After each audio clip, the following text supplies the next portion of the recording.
Hi, this is Tracy with the Resume Workshop, and I thank you so much for joining me today. Today we're going to talk about branding. What is branding? And we're going to talk about it as it relates to resume branding, how to brand yourself like a professional.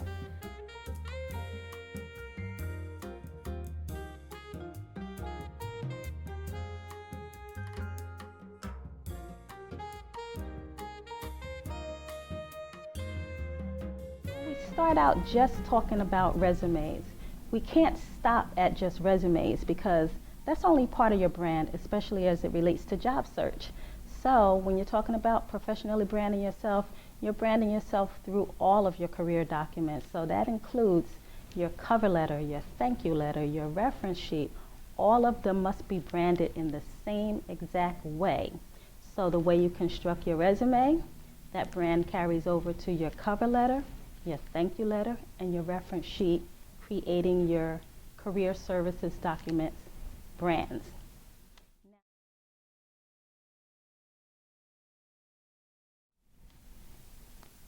Fonts, the best fonts to use on your resume. The better fonts to use, in my opinion, every resume writer probably has a preference, and my preference would be Calibri, Georgia, and for your section headings, it would be Arial. Now, I ask you a question. Does your resume have the Times Roman font on it right now? Does it? If it does, my strong suggestion is that you go change that right away, because a Times Roman font, that's what older people use. That was used back in the day when there was only probably about 7 to 10, maybe 15 fonts. Today there's a whole conglomerate of fonts that can be used, but you want to use the fonts that are resume friendly, and again, that will be Calibri, Georgia, and Arial.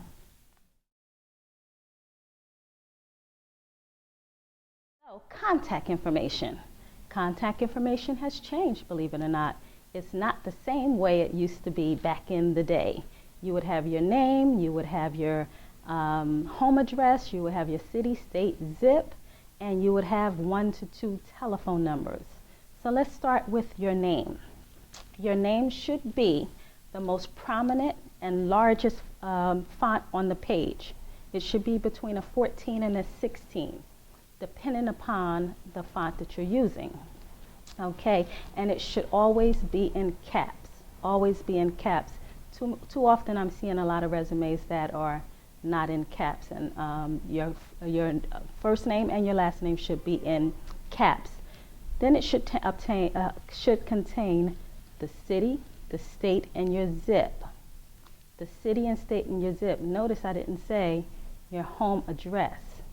A professional today will never put their home address on their resume because it's not needed on a resume. Your resume is in many public forums, and therefore you don't want it to be used for some reason that it shouldn't be used for. So leave your address information off of your address when it comes to the resume. There are several reasons that you want to do that, but one of the main reasons that you're going to want to do that is because, let's say an employer is actually considering hiring you. Once they consider hiring you, if your home address, your complete home address, is on that resume, guess what? When they go to make a salary offer, they can make a lower salary offer. It can be used for discrimination based upon where you live. They can Google you, they can see exactly where you live, and if you live in maybe an not so desirable area, they'll say this person doesn't need X amount of money. Let's offer them this amount of money. So you want to leave your street address off of your resume. That's what a professional does today. Now, your email address. When we're talking about an email address, make sure it's professional. When you're in a job search, the best type of email account to use is a Gmail. That's used by many businesses and many professionals. Hey, I even use it. But you should have some type of professional email address that an employer is going to write back to you on. Now, if you have Yahoo, Hotmail or AOL as your email carrier, my strong suggestion is to change it right away. Get a Gmail account, and it should be some variation of your name, your first name, your last name, at gmail.com. You can even go to this website, www.mail.com. That's www.mail.com, and you can make a little more personable email address, but you're still going to use some variation of your name. Now, question, and I'm going to venture that I probably already know the answer. Do you have your LinkedIn profile link on your resume? Do you? I'm almost going to venture that there's probably about 80-90% of people don't have their LinkedIn email address, their LinkedIn link on their resume, and one of the reasons could be that their LinkedIn profile is not up to date. That's a no-no in job search. If you are searching for a job today, please know that a hiring manager or recruiter, one of the first things they're going to check besides Googling you would be if you have a LinkedIn presence. And if you don't have a LinkedIn presence, that could knock you out the box, especially if that employer is big on LinkedIn. So make sure that your LinkedIn profile is up to date. Do not make your LinkedIn profile a exact replica of your resume. The two are not twins. The two are treated totally different. So you want to know the best way to study up on your LinkedIn profile account. Google it and find out some ways that you're supposed to update a profile, such as a LinkedIn profile. But please know that it should not mirror your resume.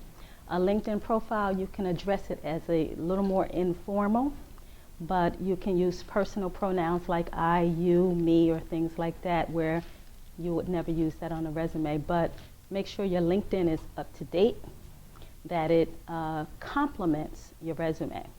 Now, the third thing, if you have a digital link, meaning that you have a digital presence of your resume on the internet, you'll want to include that link on your resume as well. That's what a professional does. So again, to recap, because I know that was quite a bit, your contact information should be the largest font on the resume. The city, state, and zip is just enough that's needed. You do not need to put your street number and address on it. Your email, your LinkedIn, your digital presence, and oh, by the way, don't forget to leave your telephone number. Your telephone number, your contact information, that's a piece of it as well. And make sure that your voicemail is also professional.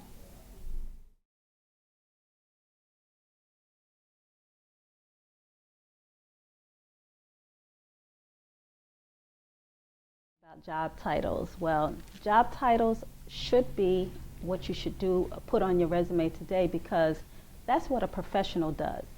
A professional will want the recruiter or hiring manager to see the exact job that they're applying to. So why not just tell them what job you're applying to? So in capital letters, you could put 1 to 3 job titles that you're applying to. So you're going to look at the actual job posting that you're using for a particular position, and you're going to look at maybe some of the closely related job titles, and then you're going to slap that right into your resume as a professional would do.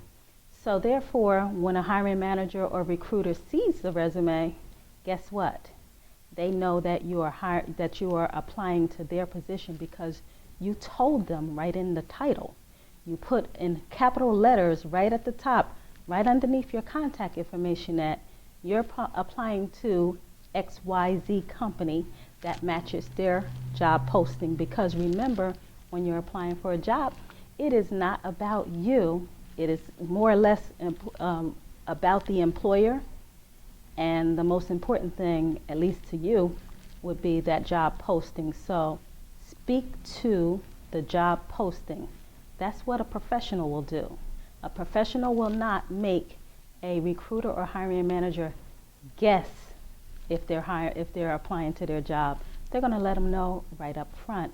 And after watching this video, I bet you're going to do the same thing.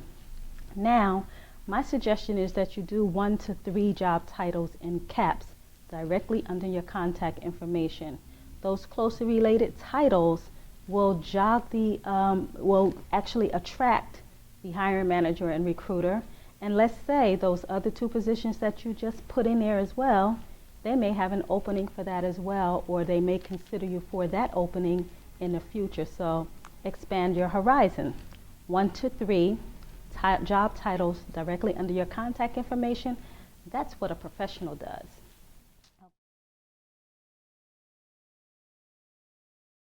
So let's say you want to do a little bit something different about the job titles, and there's only one that you want to actually attract a recruiter or hiring manager. What you're going to do is what a professional would do today, and what a lot of social media types are using, and what a lot of maybe entrepreneurs and small businesses are using. They're using something called a headline generator. Headline generator. So if you go to this website, hopefully you've got your pen and paper out and you're taking notes upon notes upon notes, because I know you've probably not heard some of this before. Some of it you may have heard, but some of it might be new to you. You might want to take some notes. You want to take this website, if nothing else. It is www.title-generator.com.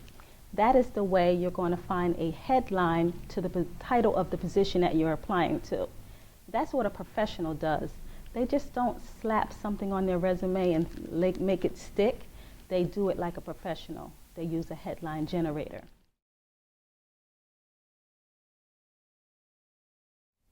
Now, when we talk about the old objective statement, I ask you a question. Do you have an objective statement on your resume right now? Right now, do you have one? Come on, be honest with yourself. If you have one, guess what? You want to get rid of it. You want to get rid of it. It's old. It's outdated. It's generally a paragraph that is about you and what you want to do for what you want an employer to do for you if they hire you. Right now, it's not about you. It's about the employer. This is the day of the employer, not the day of you gaining skills from working for that employer. That employer is no longer concerned about that the way it was in the past. So if you have an objective statement on your resume currently, a professional would not do that. So as a professional, I'm telling you to remove that objective statement. Guess what? If a recruiter or a hiring manager sees a paragraph on a resume anywhere, it will never get read. They receive too many resumes that come across their desk and come across their computer. They do not have time to read paragraphs on a resume. So that's an easy way to get your resume discarded right away. So professionals do not use objective statements. But what professionals do is they use marketing statements, and those marketing statements is similar to your headline. So come on up into the 2015 and beyond, use a marketing statement.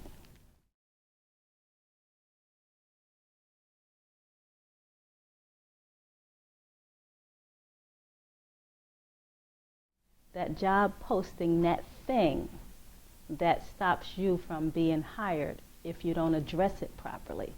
You know you have to address it, so don't play around with it. Do what you got to do with the job posting. So you just take a job posting of a job that you're truly interested in. Do not apply to a position that you are not at least an 80% match for. If you are not an 80% match for a position, don't apply. Don't waste your time.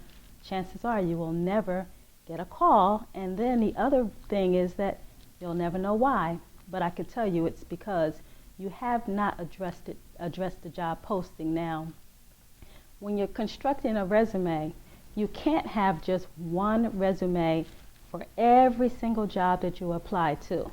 A lot of people try to get away with that, and they think that, oh, I have the skills necessary for that job posting, but they didn't modify that resume to fit that job posting, and that's a major problem. If you are not branding your resume, your particular resume, for that particular job posting, chances are your resume will go in the trash. So this is what a professional does.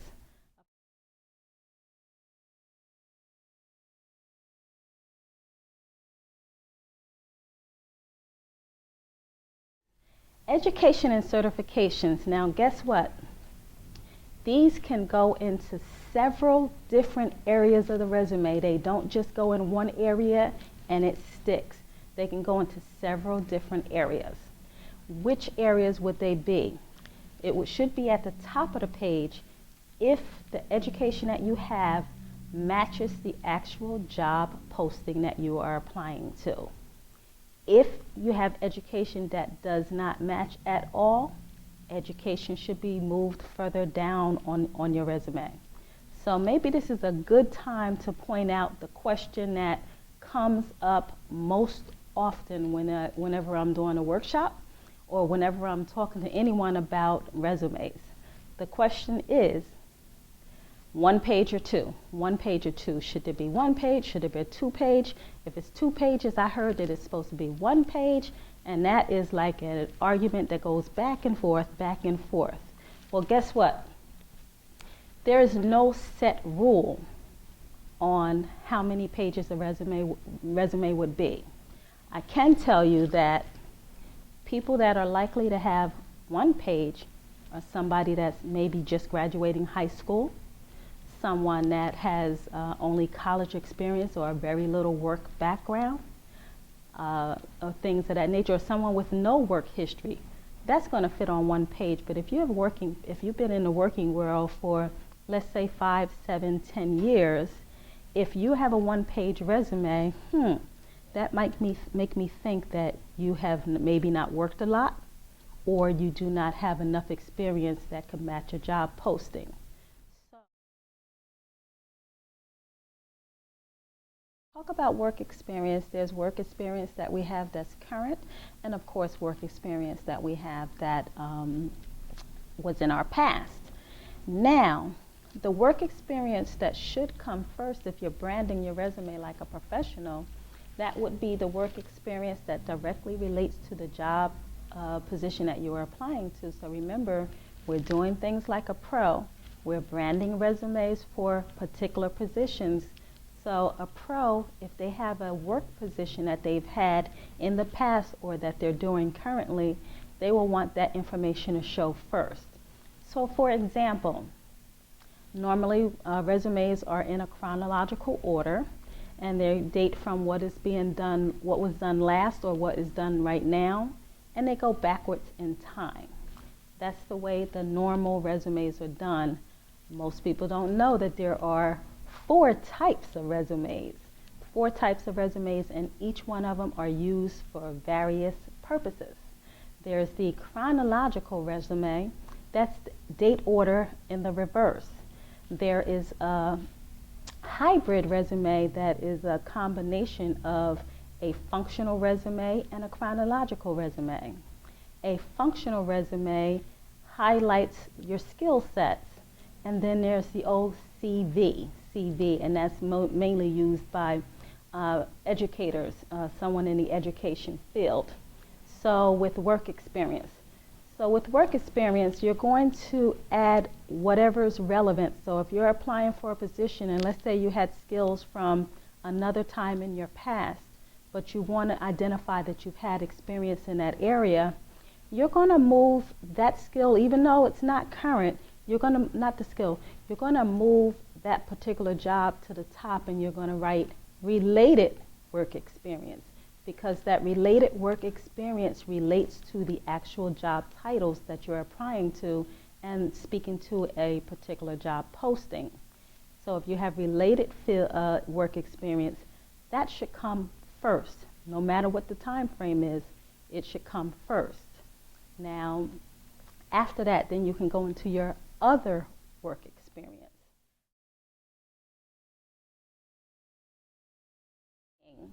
A professional uses accomplishment statements. They do not use bullet points of a job description. So I was getting ready to go into what they can actually utilize, what people can actually utilize when they're talking about writing accomplishment statements on their resume. To write an accomplishment on the resume, you're going to use an acronym called SAR. S is in Sam, A is in Apple, R is in Robert. What is SAR? SAR stands for Situation, Action, Result. Situation, Action, Result. That's what an employer that's looking to hire someone or a recruiter, they're looking for situations, they're looking for actions, and they're looking for results. They want you to describe a time you was in X situation. And what was your action to conquer X situation? And as a result of your actions, what was the outcome? Situation, action, results. And then you can throw in there some numbers to quantify it. Situation, action, results.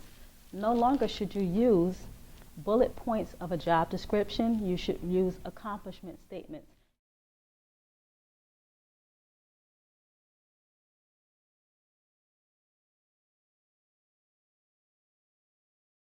The footer. The footer on your resume, the footer, the actual footer. Yes, something should be put in the footer, and the thing that you can put in the footer would be something that speaks to your brand as the person that's applying to a particular position. So what would go on the left part of the footer? The left part of your footer should actually be the title of your resume, meaning that when you go to save that document, you're saving that document just like this. Last name, first name, the year that your resume was last updated, and the word resume. So, for example, my name is Tracy Cooper, as you already know. So it would be Tracy, capital T, Cooper, capital C, all together, 2015, with the word resume, and that should all be together. So it reads Tracy Cooper, 2015 resume. That way you can really identify where your resume, how your resume has been saved. You can also save your other career documents like that, so it makes it easy for it to find in your, probably if your files are as extensive as mine, you have a lot of files and sometimes you can't find them. But because I name my client's resume with their first name, last name, the year it was constructed in a Word resume, I can find it without the drop of a dime. Computer experience, your computer expertise. Okay, so when we talk about computer expertise, I've seen too many resumes that says Microsoft Office. Microsoft Office. That doesn't tell a recruiter or a hiring manager what computer skills you have.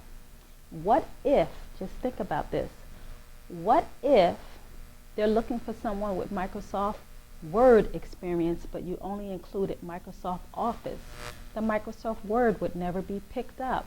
Remember, a good majority of resumes that are used to apply to jobs, they go into an applicant tracking system, and that applicant tracking system is looking for keywords that's found in the resume that are a part of the job posting. So this is a good point to actually bring that up.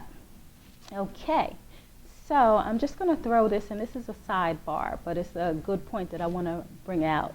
No, you don't only need one type of resume. Most people have one type of resume, and it's a Microsoft Word document. That is not the only type of resume you need when you're applying to jobs, and I'll tell you why. So you actually need 3 different types of resumes if you're job searching like a professional. Job searching like a professional, you would have a Microsoft Word document, and that has all the cute bells and whistles and things like that. It has a little fancy to it. That's the one you're going to print out and bring with you on an interview. That is the one in Microsoft Word. But you're going to take that Word document and turn it into a PDF if someone asks you to email your resume to them. Now with the PDF, you're going to attach that to an email because that's what you were asked to send your resume. You never email the Word document of your resume. Always email a PDF. But guess what? The person that's receiving your email, they may not want to open your file because it might give their computer a virus. So then there's a third type of resume that you need. This third type of resume that there are so many people, I can tell you, they do not know this type at all. I know this for certain because I would say, almost all of the clients that I've worked with over the years, I can almost say that most of them, and if not all, did not know this type of resume even existed. And that is a text version of your resume, a text version of your resume. So if an employer or a hiring manager or someone with interest in your resume asks you to email your resume, you're going to go ahead and attach that PDF version, but you're also going to make a text version of your resume, and you're going to copy and paste that in the body of the email. So if that employer did not want to open it, or that person of interest did not want to open your email, they don't have to. They'll have it in the body of your email, and if they print that out, it will print out just the way it prints out on a normal page. So guess what? If you want to include a cover letter or a letter of introduction, you can add the text version to the top of the email in the body, and then the resume will come underneath it, both the text version, because what happens is when you copy and paste it in the body of the email, what you see on the screen is what will be printed out when you go to print, when that employer or a person of interest go to print it. So that's an acronym. The acronym is WYSIWYG. It's what you see is what you get. So what you see on the screen is what you're going to get in the output. So you want that third type. That's how important that third type is. It's even more important than you're probably thinking right now. Another major reason to have a text version of your resume is because when you're looking at jobs and you're uploading your resume in careerbuilder.com, monster.com, maybe even indeed.com, never upload your Word document, even though they say add it. Don't upload your Word document. What you want to do is, if they have that box that say paste your resume in this box, you want to type that you want to copy and paste that text version of your resume in that box. So now with associations and affiliations and awards. Awards, they can be added if that's something that is speaking to the job posting. Go ahead and add it, but be very specific, because an award is something personal to you. You'll have to make it mean something to a potential employer, so make it worthy of them even taking a glance at it. As far as associations and affiliations, if you are associated and affiliated with any one group, especially when you're looking for a job and it's related to the job posting, you will want to include it, but be careful. Be careful. Including your association and affiliation should mean that you are really associated and affiliated, and you're not just a member. A member, that's not what a professional puts on their resume. Anybody could be a member. Anybody could say they're a member. There's no way to really verify that, nor is an employer going to actually look at that. So a professional will only put the affiliations and the associations that they carry a role on. Are you the vice president? Are you the president? Are you the secretary, parliamentarian? What is your role? Do you have a role? Member is not a role. A member is just that. A member can drop in and drop out, but someone that carries an actual job in an association or an affiliated organization, those are the ones that should go on a resume.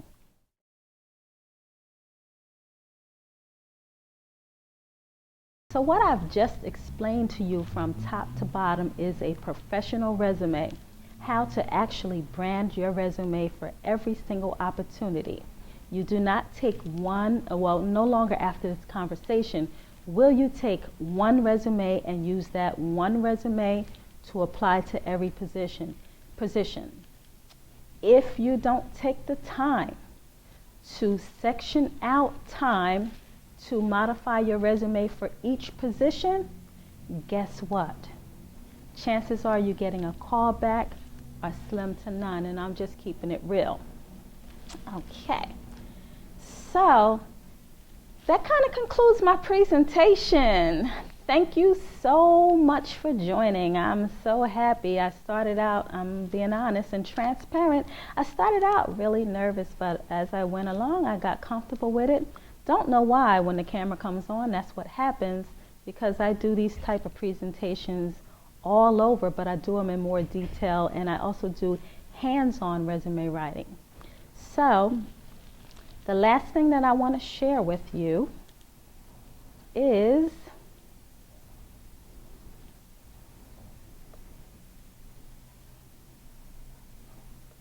the best way that you can work with Tracy. This is the best way that you can work with Tracy. You can visit my website, www.theresumeworkshop.com. My email address is info.resumeworkshop@gmail.com. Facebook.com/resumepreneur, RESUMEPRENEUR, because I am an entrepreneur of resumes, everything resume. On LinkedIn, I could be found under I am Tracy Cooper. That's IAMTRACYCOOPER. On Twitter, I can be found at Resume Workshop, and also Instagram at Resume Workshop. But on Pinterest, somebody stole that at Resume Workshop, so I'm on Pinterest as at Resume Workshops with an S.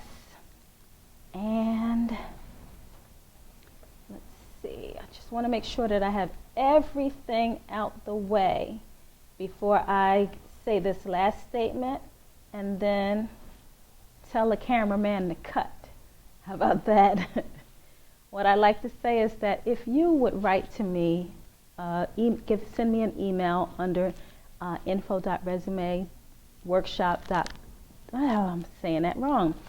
At info.resumeworkshop@gmail.com. If you write to me again and say book in the title, as soon as my book, The 30-Day Job Search Jumpstart Challenge, releases, I'll make sure that you're on the mailing list.